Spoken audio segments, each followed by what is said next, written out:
Hello! If you clicked on this video, I assume that you know a little bit about Five Nights at Freddy's and that you're probably familiar with the thousands and thousands of fan games that exist for this series. Don't panic, not asking you to be familiar with all multiple thousands, just a few will do. More specifically, fan games focusing around Fredbear's family diner, a part of the lore that, for the most part, remains shrouded in mystery. Even a game entirely dedicated to this era of FNAF still only gave us a slight glimpse into this part of the story. Now, to make up for that gaping hole in the lore, the fans of these fuzzy little fellas took to Game Jolt to create their own renditions of what they think happened at Fredbear's. But you gotta admit, there's a lot of Fredbear fan games. Now, before you all start waving your pitchforks and yelling, "But Quava, I love Fredbear Diner! They're yellow and mysterious! Golden Freddy!" I would agree with you. I absolutely adore the Fredbear's era, even though there isn't that much to go off. It is still my favorite part of the lore, because it's the origin story. It's where Freddy's began. Before Freddy's was Freddy, it was Fredbear. Quite often though, these fan games show a lot of promise, and either fully deliver and become legends in the community, or they're kinda left to rot due to all sorts of possible reasons. I was doing my monthly Game Jolt scroll, and came across an interesting looking game that you have probably seen by now, as I'm kinda late to it. Forgotten at Fredbear's. Another Fredbear game, I thought. Usually these Game Jolt pages have the most breathtaking preview images with crazy good character designs. When you scroll even a little bit down, you'll find the project to just be abandoned, causing you to sob uncontrollably. Anyway, so you can imagine my surprise when I looked at this page's description and actually found a download link. Immediately when launching the game, there's a fly in my microphone. Immediately when launching the game, it throws you right into a cutscene with John, the dude we play as, on the phone to a Mr. Afton. John says that he has done security work before, but the hours and pay don't add up, questioning why he was even chosen for this role. Afton reveals that this was because he was a reliable man who does his job, which is all Afton needed, and that he shouldn't concern himself with the rest. Also, pause, can we just talk about this still right here? Why does he look so scary? There is no situation where he needs to be doing all that. Why is he doing that? The scene quickly changes to Henry holding a photo of him and Afton together. Quick side note, in case you're unaware, Henry, as in Henry Emily, is the co-founder of Fredbear's Family Diner, and the father of the girl whose soul ends up possessing the puppet, but we'll get back to that. Henry states that William always knew how to cover his tracks, and that he knows about what he did. Oh, probably the murder of his daughter, that's her. Following that cutscene comes an Atari-style minigame, which honestly just feels like a more refined version of the minigames in FNAF 4, where you play as Crying Child inside of Fredbear's Diner. Walking over to the next room, you're met with the 4 bullies from the Bite of 87. Nope, it's Bite of 83, not 87. Lore drop, boom. And it turns out they're picking on our good friend Charlotte and making fun of the fact that she likes talking to her toys. Clearly, they've never seen Toy Story. This is probably due to it being 1983. Crying Child heads over to beat the shit out of them, which distracts them enough to give Charlie the chance to skedaddle, heading out the door following behind her. The scene shifts to a dark alleyway. We see Charlotte standing near some bins in the rain, and then a little to her right is some kind of purple man. Purple guy. Now, if you're familiar with FNAF and its lore in any way, shape, or form, I'm sure you can guess what happens next. Dad, what is he doing here? No, that can't be! What happens next might blow your mind, and honestly, it blew mine too. This stupid child did something that literally no child in the history of any TV show, video game, or any piece of media had ever done before. He went to tell a trusted adult. Yeah, you heard that right. No Scooby-Doo bullshit where he tries to solve the mystery himself. He just goes and snitches to his coworker, who also happens to be Henry, who also happens to be the father of the kid that Afton just killed. The cutscene ends landing us in the security office, meaning we unfortunately didn't get to witness Henry kicking the shit out of Afton, but who knows, maybe the developers have plans. I immediately did what any sane man would do and started clicking the noses of the little figures on the monitor. Quick side note, why on earth can't we have little collectibles like this? Like, why do we have to settle for Funko Pops? Imagine having these, they have so much personality, and like, they're so cute. Now guys, believe it or not, there was no hello when the phone rang, and instead we got 2 phone guys, Joe A and Joe M. Actually, on the Game Jolt page, there's some art of what these two look like, so keep this in mind as the video goes on. They explain that the year is currently 1983, and that Fredbear's Family Diner opened around 3 or 4 years back, stating that it used to be a friendly family diner, but things had taken a turn. To quote Joe A, "It's freaky, man." Honestly, this phone call was kind of refreshing, since it was more like a podcast between the two Joes, rather than a phone call subtly hinting that the animatronics are haunted. Like seriously, they just start gossiping about Henry grieving the loss of his child and that he knows something we don't. However,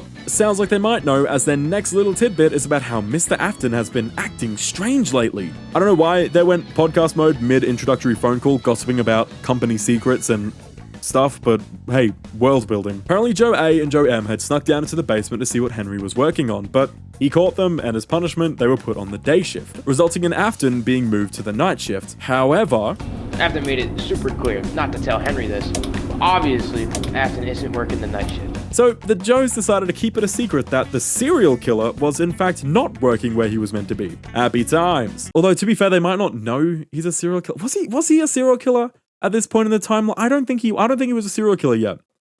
He's still a murderer. He's still killed Charlotte. I just don't know if the other ones had happened yet. Turns out we are Afton's replacement, that Afton hired to work his shift in secret. The Joes note how suspicious this is, but they move on anyways. Tonight, Spring Bonnie is active, and according to Joey, ever since Henry's daughter's death, the animatronics began to move around a lot. Keep an eye out on that dude. okay, but like, why would you even mention that? That's like if I broke my arm and said, Oh, maybe it's because I forgot to flush the toilet this morning. Silly me. who would even draw that connection? No one. No one's drawing that connection between the death of Henry's kid and the robots being more active. Joey states that Spring Bonnie will attempt to enter the room from the door on your left, and that if we see him making a move, we just have to push the door back. Okay, so in FNAF 1, we get a blast door, but in this one, we're stuck with a door handle. Spring Bonnie's mechanics are simple, but when you put it with everything else going on, it can quickly get out of hand. Spring Bonnie will not slowly at all actually, he was at my door by 1 AM, make his way to your office. He will peek around the door for some reason, and to counter him, you have to actually run to the door, FNAF 4 style, in order to, slam it on him. The game pulls up a quick time event slidey bar thing, I don't know what these are called, but you have to press the spacebar when the icon is in the green about 3 or 4 times, and he will eventually go back to the show stage. I imagine that if it's Afton in that suit, then slamming his fingies in the door would probably cause a certain reaction. Now, the puppet, aka Charlotte, the second character who's active in this first night demo thing. Each room in the establishment has a set of speakers. These speakers play a lullaby that can be triggered via the camera. This mechanic is specifically put in place to counter the puppet. It is not infinite, however, so you have to do a little bit of resource management in order to properly utilize it. Charlotte's mechanics work very similar to Springtrap's in Five Nights at Freddy's 3, where he would slowly advance his way through the building and you'd have to play audio distractions in order to lure him away. I didn't quite get the memo, however. I thought maybe the music box was like FNAF 2 where you had to soothe them, like it was kind of keeping them asleep.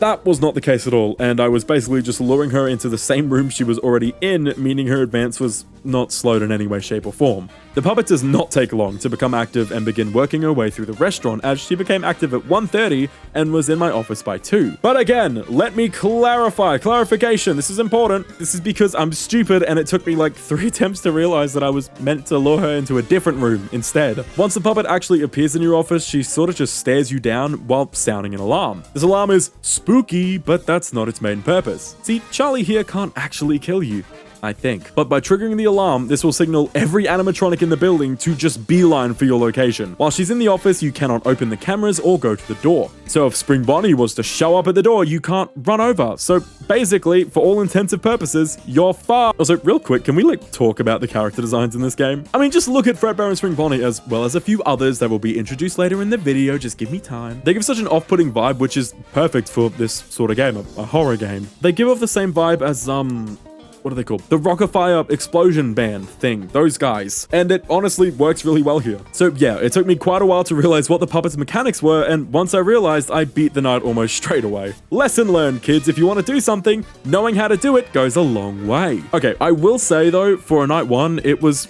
honestly quite a step up from most FNAF games, including the official ones, in the sense that the first night wasn't a total snooze fest, which is honestly one of my biggest critiques for the FNAF series as a whole. In this game, however, things were actively happening throughout the night without it feeling too difficult or overwhelming. It had that perfect balance that made it obvious that it was an introductory night without making me want to fall asleep. Spring Bonnie showed up 2 to 3 times, not too bad, but enough to familiarize myself with his mechanic. The puppet, on the other hand, was actually quite active, especially for night 1, so keeping her at bay was a little bit of a challenge, but not too overwhelming, at all. Anyways, so you might notice something. The shift ended at 3 AM, which caught me quite off guard. Once the clock struck 3, I felt a sense of relief as it felt like the hardest part was over. Oh boy, was I wrong. The game will ask if you want to continue your shift, and by selecting yes, it will introduce you to the second portion of the night, aka the post-shift vent repair, where you are thrown into a room surrounded by 4 air vents. Joem states that the vent system has been acting up all day, and that the airflow is weird. He also mentions that it might be due to it feeling like... Honestly, it's starting to feel like something's crawling around up there. And it's not just Balloon Boy. Sorry, hold on, what the fuck do you mean not just Balloon Boy? First off, Balloon Boy's here. Yay. And second, why is it just common knowledge that he enjoys crawling around the air vents in the ceiling? No one bats an eye? Okay, to be fair, like I said earlier, I kind of like this way of presenting the threats. They aren't just beating around the bush and saying, Oh, hypothetically, if there was something up there, but there isn't, you need to shut the door. and then followed with the usual Fazbear Entertainment is not responsible for disappearance, theft, or dismemberment bullshit, the triple Ds of doom. It's refreshing having them straight up acknowledge the threat, even if it makes no sense. Like, it's 1983 and everyone is just completely chill with the sentient balloon child robot crawling around the vents. Like, that's just normal. Joam says that it's not just Balloon Boy up there and that there's something else. And it feels different than the vent-loving Balloon Boy. Balloon Boy likes the vents a little, not too much, but this feels different. And that if we hear something else, something bigger, If you hear something else, something bigger, don't ignore it. Trust me. when Balloon Boy shows up, just flash him with your light and he'll go crawling back down. Now, in order to complete this segment of the night, you have to use the control panel and quickly solve puzzles while also managing the animatronics in the vent. Yep, you heard me right, I said animatronics, as in multiple, but we'll get back to that. These puzzles are randomized and each vent entrance has a different set of them you have to complete. There are 4 different types of puzzles. A typing minigame where you have to press the specified key before time runs out, a timing minigame which works similar to the Faz wrenches in Ruin, needing to click and hold until both bars reach the highlighted area. One where you have to match the icons. This one actually kind of confused me a bit. I thought it was glitched when in reality I didn't see the tooltip telling me what to do, and a memory recognition game, which I hated the most by far. It doesn't let you, okay, no. It doesn't let you back out of the tablet if it's mid-pattern. So if Balloon Boy is breathing down your ass, you have to wait for it to finish its ass little animation before you can flash your light at him. This killed me so many times. Hey, wait, now that I think about it, this kind of reminds me of that vent repair minigame from FNAF Help Wanted. Who was the threat in that level again? Ah, so that's what they were talking about. Mangle is the second antagonist during this portion of the game. Yep, surprisingly, they didn't dedicate this entire awesome section to solely Balloon Boy, which makes sense. Mangle works differently to Balloon Boy. Instead of flashing the light at her, you have to shut the vent door, making it so he can't get in. They will knock at the door an unspecified amount of times, which honestly, it really fucked with me. Sometimes he would knock 1 or 2 times, and then sometimes she would knock like 17 times. It's random every time. And sometimes they'll leave like a huge multiple second pause in between, so you think she's left. Nope, he just jumps out and gets ya. While doing these tasks, the bottom portion of the monitor is taken up with a radar, showing which side they're coming from and how close Balloon Boy and Mangle are. And honestly, that's pretty much it. Night ends, and that's the end of the demo. Honestly, this was awesome. I loved it. I can't wait for the full game. And you bet your ass I will be making a video on the full release. Anyways, thank you so much for watching. I know this was a different type of video to usual, but this is how I kind of want to make my videos from now on, I think. So, like, subscribe, do the usual if you want to see more, and have a lovely day.